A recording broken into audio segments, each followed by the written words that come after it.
Hello everyone, today I start with my next topic heading tags. तो इस video के अंदर मैं डिस्कस करूंगी कुछ हेडिंग टैग्स और मैं बताऊंगी कि जो हेडिंग टैग्स हैं उसका बाय डिफ़ॉल्ट फॉन्ट साइज़ कितना है और उसमें फॉन्ट फैमिली कौन सी यूज़ की है। तो चलो स्टार्ट करते हैं वीडियो। तो फर्स्ट यहाँ पे मैं बेसिक जो है स्ट्रक्चर बना लेती हूँ। जैसे मैंने मेरी प्रीवियस वीडियो के अंदर ये चीज़ आपको ऑलरेडी बताई है। तो जस्ट करना क्या है, आपने पहले फाइल जो है वो सेव करनी है। तो यहाँ पे मैं सेव कर रही हूँ फाइल अपने HTML नाम के फोल्डर के अंदर और यहाँ पे मैं इसका नेम रखती हूँ heading.html। ये मेरी फाइल का नेम आ गया और उसकी एक्सटेंशन आ गई। तो यहाँ पे अभी मैं लिखूँगी HTML एंड ये मेरी चीज़ आ गई, पूरा बेसिक स्ट्रक्चर बन के आ गया। तो यहाँ पे मैं टाइटल के अंदर हेडिंग जो है वो मेंशन कर देती हूँ। अभी हम स्टार्ट करते हैं टैग्स। तो फर्स्ट चीज़ मैं आपको बताती हूँ, जो HTML है वो केस सेंसिटिव लैंग्वेज नहीं है। आइदर आप अपर केस यूज़ कर सकते हो, आइदर आप जो है वो लोअर केस जो है यूज़ कर सकते हो। सो जो हेडिंग टैग्स हैं वो अप टू 6 लेवल तक होते हैं, H1 से लेके H6 तक। और जितने भी हेडिंग टैग्स हैं उसमें जो फॉन्ट फैमिली यूज़ की है that is times new Roman. तो फर्स्ट हम स्टार्ट कर लेते हैं H1। तो ये इसका स्टार्टिंग टैग आ गया और ये आ गया क्लोजिंग टैग। स्लैश के साथ जितने भी टैग्स हैं वो क्लोजिंग टैग्स होते हैं। तो इसके अंदर आप अपनी जो भी हेडिंग देना चाहते हो वो मेंशन कर देना। जैसे मैंने लिखा है कोड विद रवीना, तो आप अपने अकॉर्डिंग जो भी कंटेंट लिखना चाहते हो स्टार्टिंग और एंडिंग टैग के बिटवीन मेंशन कर देना। तो अभी अगर इसको मैं रन करके दिखाऊं तो मेरे को ये आउटपुट आई है। बाय डिफ़ॉल्ट हेडिंग जो है वो बोल्ड है। अभी मैंने H1 यूज़ किया है। H1 का जो बाय डिफ़ॉल्ट साइज़ है वो 32 पिक्सल्स होता है। अगर मैं EM के अंदर बताऊं तो ये 2 EM होता है। तो मेरे को ये आउटपुट जो है वो डिस्प्ले हुई है। अभी मैं नेक्स्ट टैग यूज़ करूं H2 और इसके अंदर भी मैं सेम चीज़ लिख देती हूँ कोड विद रवीना। अभी अगर इसको मैं दिखाऊँ आपको, रिफ्रेश कर लेते हैं तो ये चीज़ आ गई।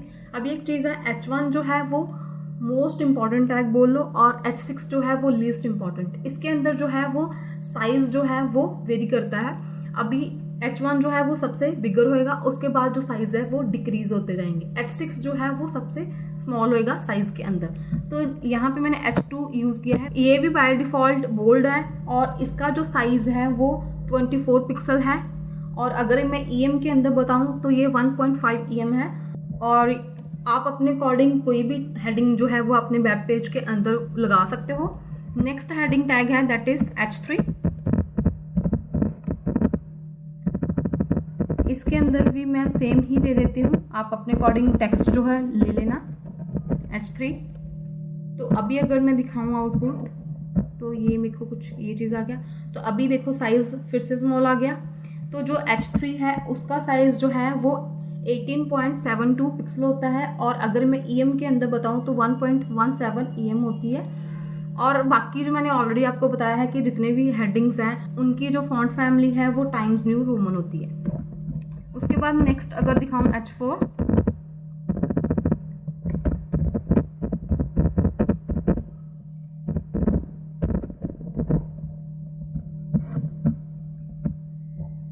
तो ये इससे भी स्मॉलर आ गया। तो इसका जो साइज है वो 16 पिक्सल होता है। और अगर मैं EM के अंदर बताऊं तो 1 EM होता है इसका साइज। उसके बाद नेक्स्ट है H5।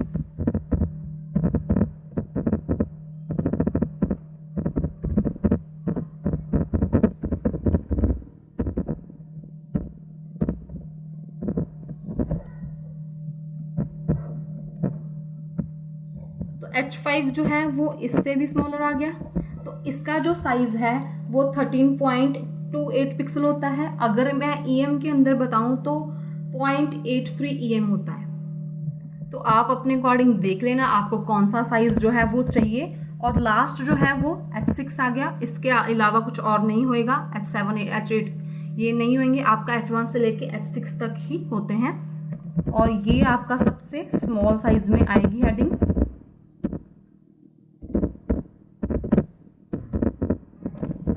अभी अगर मैं दिखाऊँ आपको आउटपुट तो ये कुछ मेरे को ये चीज़ दे रहा है। तो अभी देख लो H1 जो है वो सबसे बिगर उसके बाद जो साइज है इसका वो डिक्रीज हो रहा है। तो H6 जो है उसका साइज होता है 10.72 पिक्सल, और अगर मैं EM के अंदर बताऊं तो 0.67 EM होता है। तो ये इसके बाय डिफॉल्ट साइज है। तो इसके अंदर जो है वो स्पेस आ रही है, इधर आप बोल सकते हो मार्जिन। इसके टॉप और बॉटम पे स्पेस है, सभी टैग्स के हैं। H1 है, इसके भी है, H2 के भी है, H3 के भी है, 4 के 5 सभी के अंदर है। तो ये इसको हम बोलते हैं मार्जिन। तो जो H1 है उसके अंदर टॉप और बॉटम के अंदर जो स्पेस है, लाइक यहाँ पे स्पेस आ रही है और यहाँ पे, वो स्पेस होती है 21.44 पिक्सल। और जो H2 है उसके अंदर जो मार्जिन है टॉप और बॉटम पे वो होती है 19.92 पिक्सल। और जो H3 होती है उसके अंदर मार्जिन जो होती है टॉप और बॉटम पे 18.72 पिक्सल। और जो H4 है उसके अंदर होती है 21.28 पिक्सल। और जो H5 है उसके अंदर होती है 22.1776 पिक्सल। और जो लास्ट है H6 उसके अंदर जो मार्जिन होती है टॉप बॉटम पे वो होती है 24 पिक्सल 9776 पिक्सल। तो बाय डिफॉल्ट वो टॉप और बॉटम पे ही मार्जिन जो है वो होती है। तो आप अपने अकॉर्डिंग कोई भी हेडिंग टैग जो है वो यूज कर सकते हो, जो भी आपको उसके अंदर नेसेसरी है। तो एक और चीज बता देती हूँ, जैसे कि बाय डिफॉल्ट ये देखो लेफ्ट साइड पे आ रहा है। अगर आप चाहते हो कि यही चीज मेरे को सेंटर में चाहिए या फिर मेरे को राइट में चाहिए, तो हम इसकी जो है वो अलाइनमेंट भी कर सकते हो। हॉरिजॉन्टल वो अलाइनमेंट होती है, जैसे ये आ गया हमारा लेफ्ट साइड, और ये आ गया हमारा सेंटर, और ये आ गया राइट। तो आपके पास हॉरिजॉन्टल आप अलाइनमेंट जो है वो कर सकते हो। उसके लिए आपने क्या करना है, आप एट्रीब्यूट्स जो है वो ऐड कर सकते हो। H1 से लेके H6 तक किसी पे भी कर सकते हो। तो मैं एक पे ही बता देती हूँ आपको। जस्ट करना क्या है, यहाँ पे आप यूज करोगे अलाइन, और इसके अंदर आप मेंशन कर दो कि आपको जो हेडिंग है वो सेंटर में चाहिए। बाय डिफॉल्ट लेफ्ट पे है, आप उसको सेंटर में करना चाहते हो कि राइट में करना चाहते हो। तो मैं आपको दोनों करके दिखा देती हूँ। तो यहाँ पे लिख दो सेंटर। तो अभी अगर मैं दिखाऊं आपको रिफ्रेश करके, तो वो मेरी हेडिंग जो है वो सेंटर में आ गई। उसके बाद अगर आपको यही चीज राइट में चाहिए तो उसके लिए आप जो है वो राइट यूज कर सकते हो। तो आपके पास ऑप्शन है कि आप जो है वो हॉरिजॉन्टल अलाइनमेंट कर सकते हो। बाय डिफॉल्ट हेडिंग जो है वो लेफ्ट साइड पे होती है, आप सेंटर कर सकते हो और राइट कर सकते हो। जैसे भी आपको हेडिंग डिस्प्ले करवानी है वैसे आप डिस्प्ले जो है वो करवा सकते हो थ्रू अलाइन एट्रीब्यूट। अभी एक चीज और बताती हूँ, अगर आपने सपोज कोई हेडिंग टैग जो है वो एक बार यूज कर लिया, तो ऐसा कुछ नहीं है कि आप उसको बार बार यूज नहीं कर सकते हो।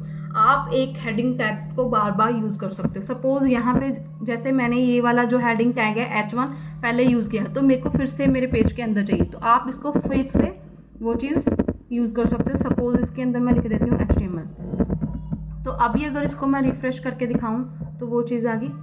ऐसा कुछ नहीं है कि आप इसको बार बार यूज नहीं कर सकते। जहां पे भी आपको हेडिंग टैग की नेसेसरी है वहां पे आप वो टैग को बार बार यूज कर सकते हो। तो ये कुछ हेडिंग टैग्स थे। अगर आपको मेरी वीडियो हेल्पफुल रही तो मेरे चैनल को सब्सक्राइब करना, लाइक करना मेरी वीडियो को, और अपने फ्रेंड्स के साथ भी शेयर करना, और कमेंट करके बताना कि आपको ये वीडियो कैसी लगी। So thanks for watching.